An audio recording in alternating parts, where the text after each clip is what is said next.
News of the people, by the people, for the people.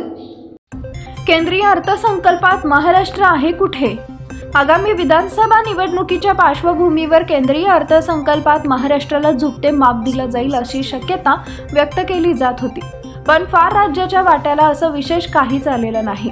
महाराष्ट्राच्या तोंडाला पाणी पुसल्याची टीका विरोधकांनी केली आहे। महाराष्ट्र आणि हरियाणा या दोन राज्यांमध्ये येत्या ऑक्टोबरमध्ये विधानसभेची निवडणूक होतीये। राज्यात महायुती तर हरियाणामध्ये भाजपची सत्ता आहे। या दोन्ही राज्यांमध्ये लोकसभा निवडणुकीत सत्ताधारी भाजपची पिछेहाट झाली। राज्यात राष्ट्रीय लोकशाही आघाडीचे संख्याबळ 42 वरून 17 पर्यंत घटले। हरियाणामध्ये गेल्या वेळी सर्व 10 जागा भाजपने जिंकल्या होत्या। यंदा भाजपचे 5च खासदार निवडून आले। या दोन्ही राज्यांमध्ये भाजपला सत्ता कायम राखण्याचं मोठं आवाहन आहे। यामुळेच केंद्रीय अर्थसंकल्पात महाराष्ट्राला झुकते माप दिले जाईल अशी अटकळ बांधली जात होती।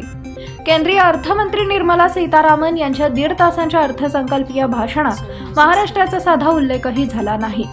राज्यासाठी कोणत्याही नवीन प्रकल्पाची घोषणा झालेली नाहीये।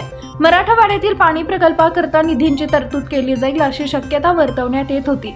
तसेच मुंबईतील वित्तीय केंद्राबाबत काही सुतोवाच केलं जाईल असा अंदाज होता, पण बिहार किंवा आंध्र प्रदेशला जसे झुकते माप देण्यात आले, या तुलनेत राज्यासाठी काहीच नवीन घोषणा करण्यात आलेली नाही।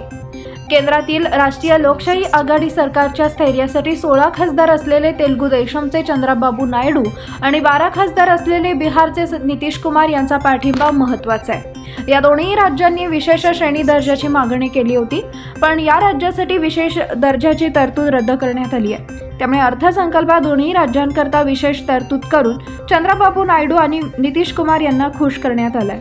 पण त्याचवेळी केंद्राकडून विशेष निधी मिळवण्यात मुख्यमंत्री एकनाथ शिंदे, उपमुख्यमंत्री देवेंद्र फडणवीस व अजित पवार यांना यश आलेलं नाही।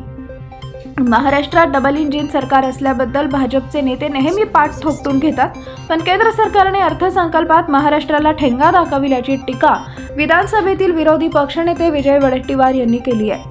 देशात सर्वाधिक कर महाराष्ट्रातून वसूल होत असताना राज्याला अर्थसंकल्पात भरीव असं काहीच मिळालेलं नाही।